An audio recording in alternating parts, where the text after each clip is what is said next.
दोस्तों नमस्कार, स्वागत है एक बार फिर से आज की बड़ी और ताजा खबरों में। आपको बता दें कि किसान आंदोलन 20वें दिन भी लगातार जारी। नितिन गडकरी बोले, किसानों को गुमराह कर रहे कुछ लोग। वहीं कर्नाटक विधान परिषद में भारी हंगामा, कांग्रेस और बीजेपी विधायकों के बीच जमकर हुई हाथापाई। वहीं उत्तर प्रदेश में 2022 का विधानसभा चुनाव लड़ेगी आम आदमी पार्टी, अरविंद केजरीवाल ने की बड़ी घोषणा। वहीं किसान आंदोलन खत्म करवाने को लेकर सरकार हुई सक्रिय। प्रधानमंत्री नरेंद्र मोदी ने आज गुजरात के किसानों से की मुलाकात। वहीं राहुल गांधी ने लगाया मोदी सरकार पर गंभीर आरोप। बोले, इनके लिए प्रदर्शनकारी किसान खालिस्तानी हैं और पूंजीपति सबसे अच्छे दोस्त। वहीं अरविंद केजरीवाल का बड़ा ऐलान। बोले, कृषि कानून किसान विरोधी ही नहीं बल्कि आम लोगों के भी खिलाफ है। वहीं किसान आंदोलन से सरकार को बड़ा झटका, नागरिकता कानून लागू करने में हो सकती है देरी। वहीं कोरोना की वजह से नहीं होगा संसद का शीतकालीन सत्र, जनवरी 2021 में होगा बजट सेशन। और भी बड़ी खबरों को जानने के लिए वीडियो के एंड तक बने रहिए हमारे साथ। बस आपसे निवेदन है, कृपया वीडियो को लाइक कर दें, चैनल को सब्सक्राइब कर लें और घंटे बटन जरूर दबा दें।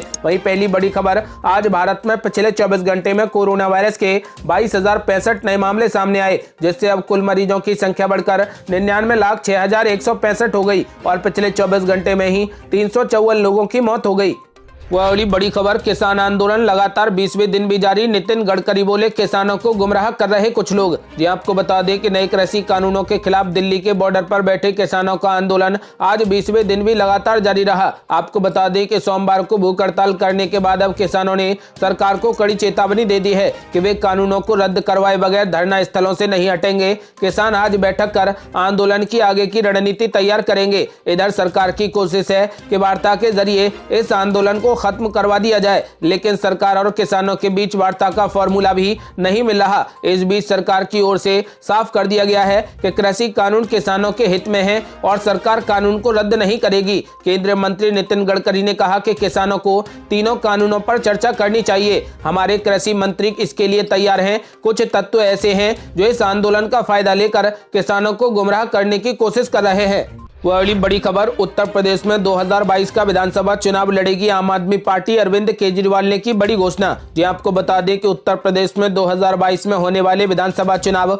भले ही अभी दूर हों, लेकिन आम आदमी पार्टी ने पूरी क्षमता के साथ इन चुनावों में भागीदारी करने की बड़ी घोषणा कर दी है। आम आदमी पार्टी के संयोजक और दिल्ली के मुख्यमंत्री अरविंद केजरीवाल ने कहा कि आम आदमी पार्टी यूपी में 2022 का विधानसभा का चुनाव लड़ेगी। उन्होंने कहा कि राज्य की राजनीति में सही और साफ नीयत की कमी है। आम आदमी पार्टी प्रदेश में इस कमी को पूरा करेगी। उत्तर प्रदेश की राजनीतिक पार्टियों पर निशाना साधते हुए अरविंद केजरीवाल ने कहा कि उन लोगों ने आज तक जनता की पीठ में छुरा घोंपने का ही काम किया है। पूरे प्रदेश को जाति और मजहब की राजनीति में बांटकर रख दिया है। जनता अपनी मूलभूत सुविधाओं के समाधान के लिए धक्के खा रही है। उन्होंने सवाल किया कि उत्तर प्रदेश के लोगों को स्वास्थ्य और शिक्षा के लिए दिल्ली का रुख क्यों करना पड़ता है। दिल्ली जैसी ईमानदार प्रशासनिक व्यवस्था यूपी में क्यों नहीं की जाती। यूपी में मोहल्ला क्लिनिक, मुफ्त बिजली, मुफ्त पानी, अच्छी शिक्षा और स्वास्थ्य केंद्रों की सुविधा क्यों नहीं मुहैया कराई जाती। मुख्यमंत्री अरविंद केजरीवाल ने कहा कि उत्तर प्रदेश का विकास वहां की गंदी राजनीति और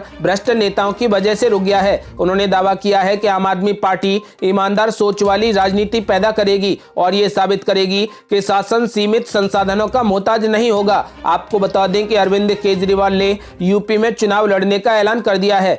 वह अगली बड़ी खबर, कर्नाटक विधान परिषद में भारी हंगामा, कांग्रेस और बीजेपी विधायकों के बीच जमकर हुई हाथापाई। जी आपको बता दें कि कर्नाटक विधान परिषद में मंगलवार को सत्ता और विपक्ष के बीच भारी हंगामा हुआ। कांग्रेस चेयरमैन का विरोध कर रही थी और हंगामा इतना बढ़ गया कि कांग्रेस के विधान परिषद सदस्यों ने डिप्टी चेयरमैन को कुर्सी से खींचकर हटा दिया। इस दौरान कांग्रेस और बीजेपी के विधायकों के बीच जमकर हाथापाई हुई। कर्नाटक विधान परिषद में आज मंगलवार को एक दिन का विशेष सत्र बुलाया गया था, लेकिन सत्र शुरू होने से पहले ही बीजेपी और कांग्रेस के सदस्यों के बीच जमकर धक्का मुक्की हुई। बीजेपी ने विधान परिषद के चेयरमैन प्रताप चंद्र शेट्टी के खिलाफ अविश्वास प्रस्ताव लाने के लिए गवर्नर के निर्देश पर सत्र बुलाया था। विधान परिषद में बीजेपी के पास संख्या बल कम है। ऐसे में जेडीएस के समर्थन के साथ मिलकर कांग्रेस ने काउंसिल चेयरमैन को हटाने का प्लान तैयार किया था। आपको बता दें कि परिषद के अध्यक्ष के खिलाफ अविश्वास प्रस्ताव लाया जाना था, इसलिए सत्र शुरू होने से पहले बीजेपी और जेडीएस ने मांग रखी कि कि चेयरमैन की कुर्सी पर मौजूदा अध्यक्ष नहीं बैठेंगे और उनकी जगह पर डिप्टी चेयरमैन और जेडीएस के एमएलसी भोंजे गोड़ा को कुर्सी पर बैठने को कहा गया। आपको बता दें कि इससे कांग्रेस के सदस्य नाराज हो गए और भारी हंगामे के बीच जबरन डिप्टी चेयरमैन को कुर्सी से खींचकर हटा दिया। आपको बता दें कि ऐसे में बीजेपी और कांग्रेस के नेताओं के बीच जमकर हाथापाई हुई।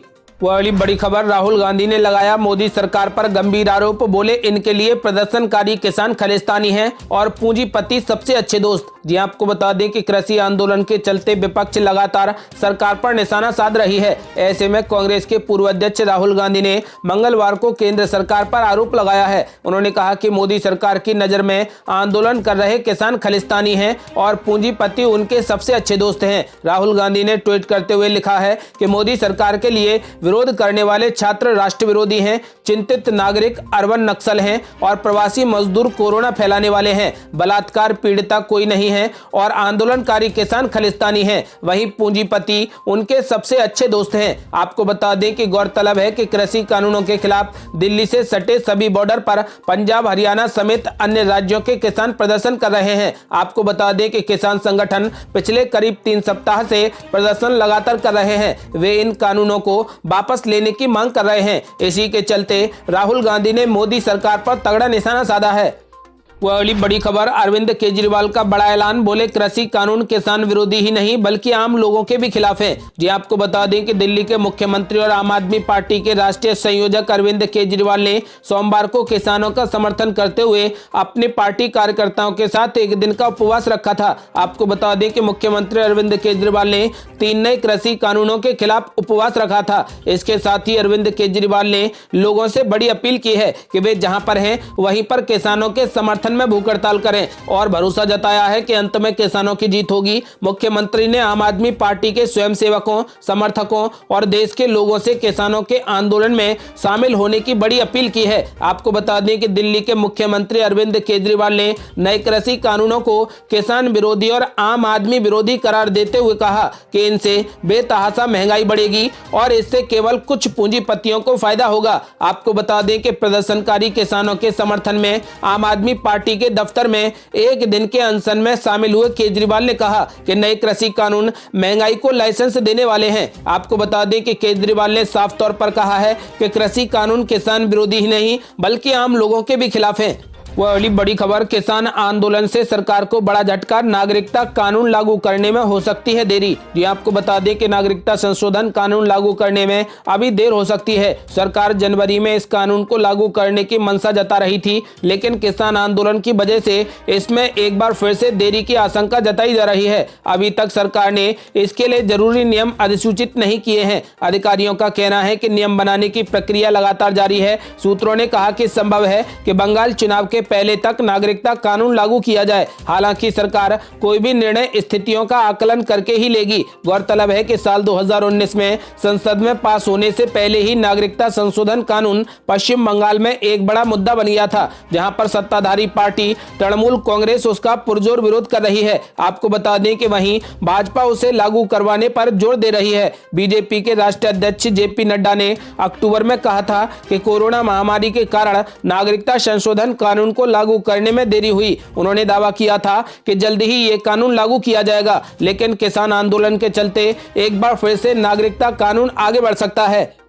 वह अगली बड़ी खबर, कोरोना की वजह से नहीं होगा संसद का शीतकालीन सत्र। जनवरी 2021 में होगा बजट सेशन। जी आपको बता दें कि कोरोना वायरस के बढ़ते प्रकोप के कारण इस साल संसद के शीतकालीन सत्र का आयोजन नहीं किया जाएगा। संसदीय कार्य मंत्री प्रहलाद जोशी ने इस बात की जानकारी दी है और बताया कि कई दलों के नेताओं से चर्चा के बाद आम राय बनी है कि सत्र नहीं बुलाया जाना चाहिए। संसदीय कार्य मंत्री प्रहलाद जोशी ने कहा कि कोरोना वायरस के संक्रमण से बचने के लिए शीतकालीन सत्र के पक्ष में कोई नहीं था। इसके बाद अब सीधे जनवरी में बजट सत्र बुलाया जाएगा। वह अगली बड़ी खबर, किसान आंदोलन खत्म करवाने को लेकर सरकार हुई सक्रिय। प्रधानमंत्री नरेंद्र मोदी ने आज गुजरात के किसानों से की मुलाकात। जी आपको बता दें कि प्रधानमंत्री नरेंद्र मोदी ने कक्ष में कई विकास योजना का भी शिलान्यास किया। इस दौरान पीएम मोदी ने अपने संबोधन में कहा कि किसानों को भ्रमित करने की बड़ी साजिश चल रही है। उन्हें डराया जा रहा है कि नए कृषि सुधारों के बाद किसानों की जमीन पर दूसरे लोग कब्जा कर लेंगे। आप बताइए, क्या कोई डेयरी वाला आपसे दूध लेने का कॉन्ट्रैक्ट करता है तो क्या वो आपके पशु ले जाता है? गुजरात में खेती के परंपरा को आधुनिकता से जोड़ा गया है। फसलों की विविधता पर फोकस किया गया है। कच्छ सहित गुजरात में किसान ज्यादा मांग वाली फसलों की तरफ मुड़ गए हैं। सिर्फ 1.5 दशक में गुजरात में कृषि उत्पादन में 1.5 गुना से भी ज्यादा वृद्धि हुई है। आपको बता दें कि पीएम नरेंद्र मोदी ने किसानों को आश्वस्त किया है और कहा है कि ये बिल किसानों के पक्ष में है, इसलिए किसान घबराए नहीं, इससे किसानों को फायदा होगा।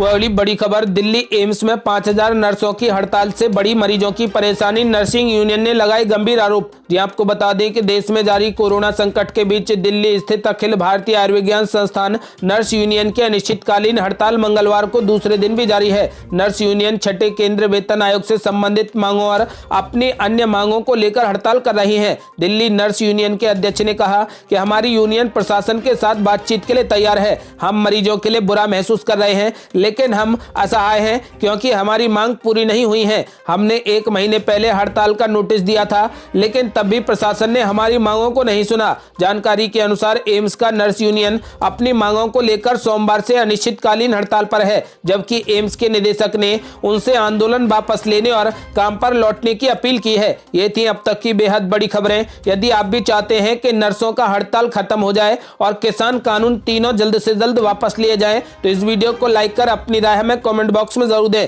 यदि आपने अभी तक हमारे चैनल को सब्सक्राइब नहीं किया है तो हमारे चैनल को सब्सक्राइब कर घंटी बटन जरूर दबा लें। जल्दी मिलते हैं बड़ी अपडेट के साथ, तब तक के लिए जय हिंद, जय भारत।